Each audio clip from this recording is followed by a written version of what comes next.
Not the only big meet this weekend. Last night in Salt Lake City, battle of the unbeaten. Last two unbeaten teams in conference.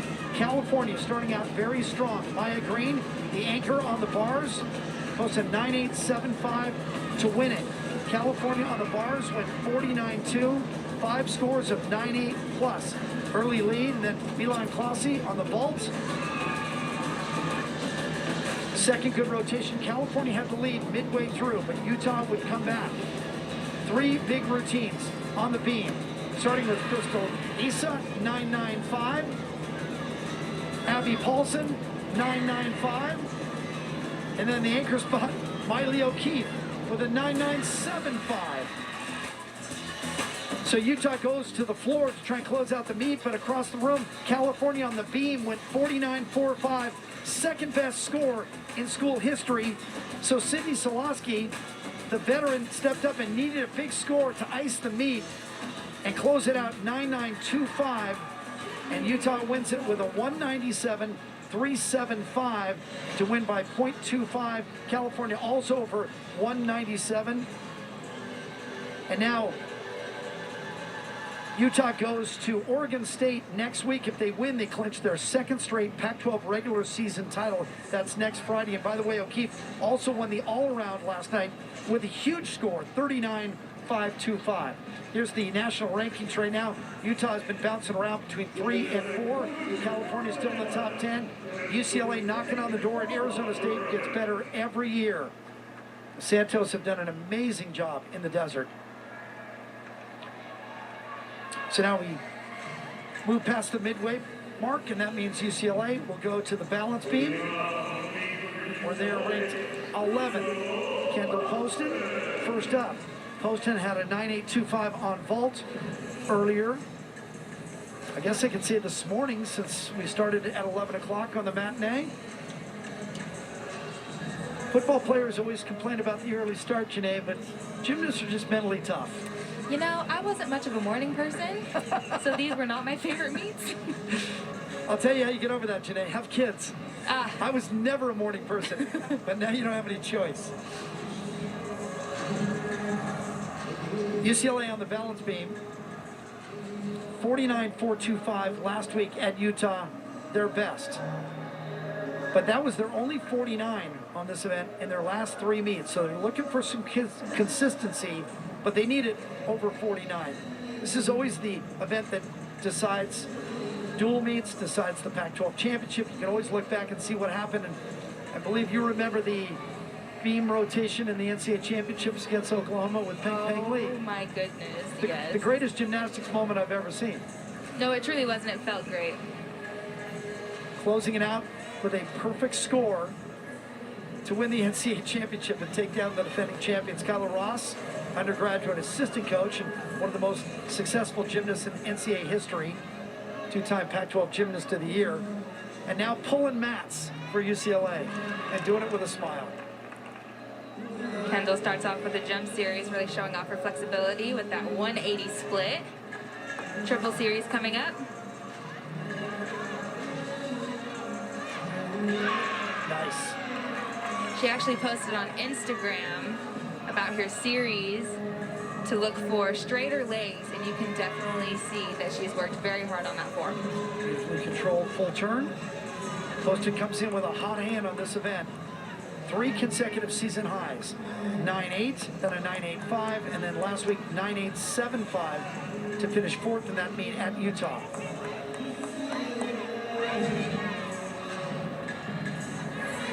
Looks like she's having fun up there too.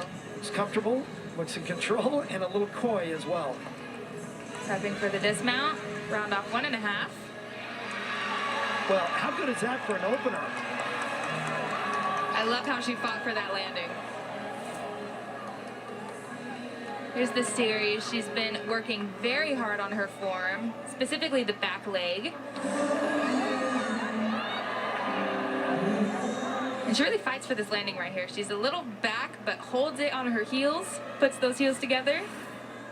We told you 3 straight weeks of improving her score. 9.875 last week, still not quite a career high. She had a 9.9 last week. I think this one could be close. Nia Mack, the leadoff on the floor for Oregon State. One of Oregon State's best events as a team. They're ranked 15th. I mentioned before that Nia really stepped up on the uneven bars, but her coaches also mentioned that she stepped up on the floor exercise as well. She was in and out of the lineup, but now she's consistently in the lineup. And consistently scoring as well. 3 of her last 4 have been 9.85. Exactly what you want in a leadoff. Excellent first pass. It was a front layout, front Rudy.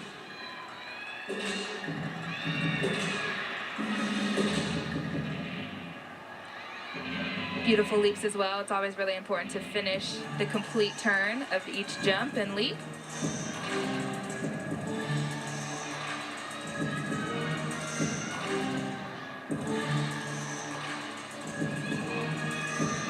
And this is the time you really use in a floor routine to breathe because you're using a lot of energy.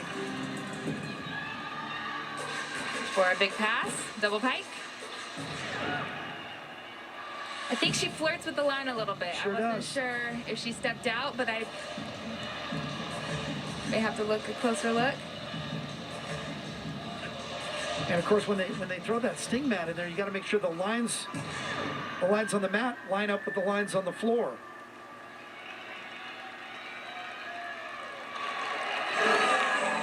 It was a very clean start. When coaches stack their lineups, they're looking for personalities, they're looking for performances, and trying to figure out how you can start high and build from there. She goes with the double pike. It's when she steps back. She flirts Right with that line. there. The mat bends. I believe she's in. Well, if you can't see her out, then she's in, right? Yeah. And I don't think the judges could tell either. To drop that score with Esparza and Campbell at the back end. Esparza had a 9.875 on bars earlier. She is finding her rhythm on beam of late. 9.9 at Arizona, 9.875 last week at Utah. She really attacks the beam. I mentioned before, her being a freshman, she's so calm and confident when she competes. Solid series, very clean.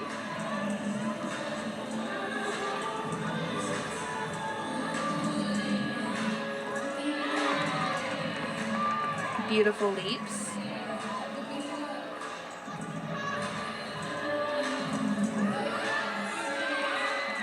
Really nice acro element. It was a front aerial to the split jump.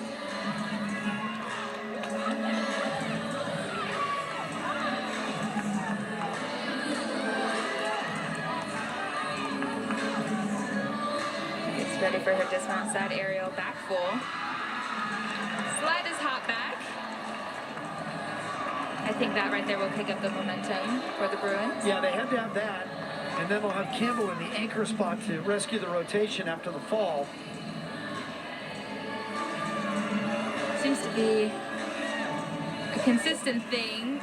Each dismount they've been falling back on their heels a little bit. Back-to-back 9.85s and 3 scores 9.825 or better for Oregon State. Brings us to Maddie Dagon, and don't forget Caitlin Yanish in that anchor spot on the floor, ranked 4th in the country, undefeated, 5-0 on floor.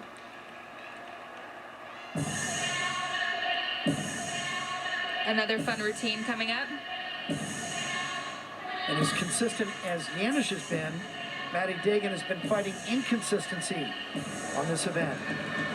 Had a 9.9 at Washington, but only a 9.725 last week against Cal. Beautiful front double twist to start off.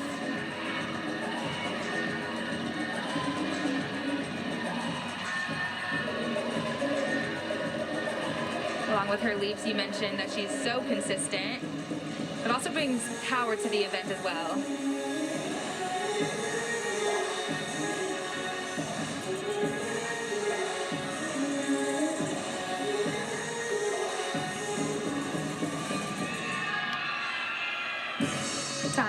Tanya Chaplin mentioned how she is the more laid-back sister of the Dagons.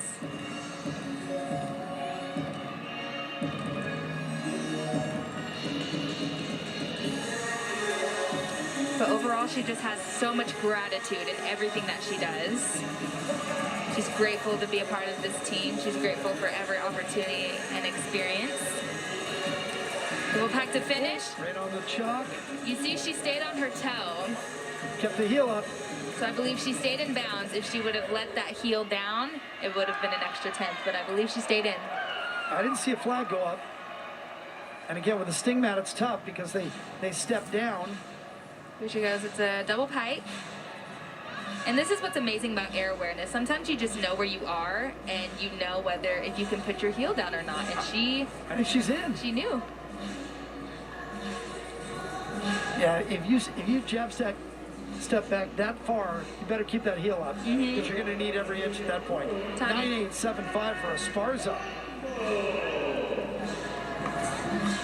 Now, Esparza's been really good on the beam. And here comes Campbell. UCLA has to have a score here. She's going to start off with a wolf double turn. Extremely difficult, but adds bonus to the routine.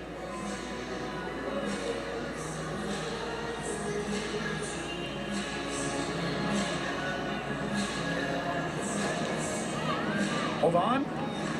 That's a big save for UCLA right there. She holds on to it. That'll be about 2 to 3 tenths bending at the hips like that. But they would have had a count of fall.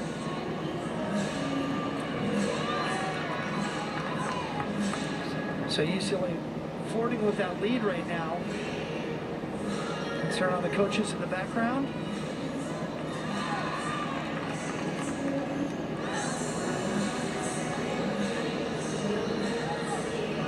Look at the bench, locked in on it. So she's off the beam.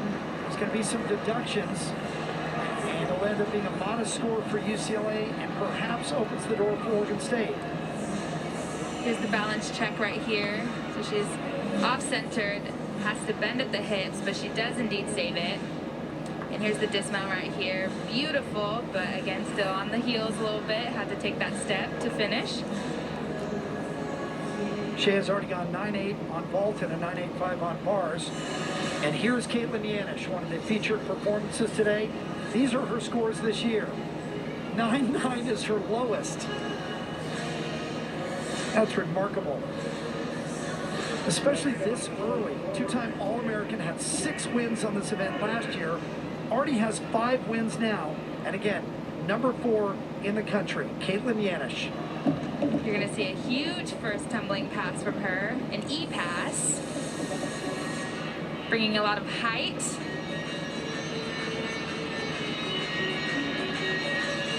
She's going to open up with a double layout.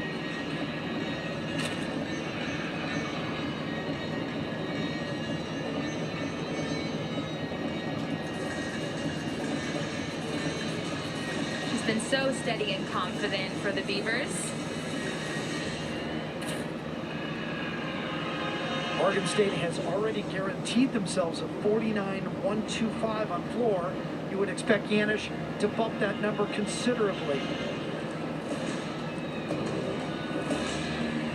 And you mentioned how her lowest is a 9.9, yet in the gym, I spoke with the coaches, she always pushes herself to be better every day.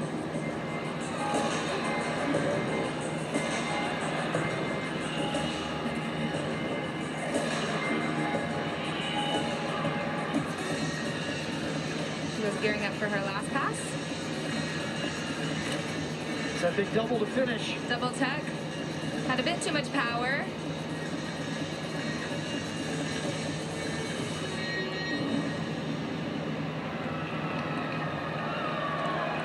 Well, Yanish is going to be hard-pressed to stay undefeated on the floor because of UCLA's lineup. This is going to be a nice score for them, and it's certainly going to improve on that 49.125 they already have on floor. So the score is going to be better. That number is going to go up. There's the double tuck, and you see she just has a little too much power. She bounces out of it a little bit, but recovers very well, and overall an amazing routine.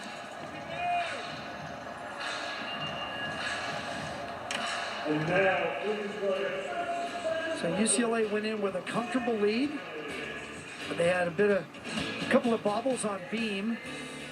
And Oregon State well above 49.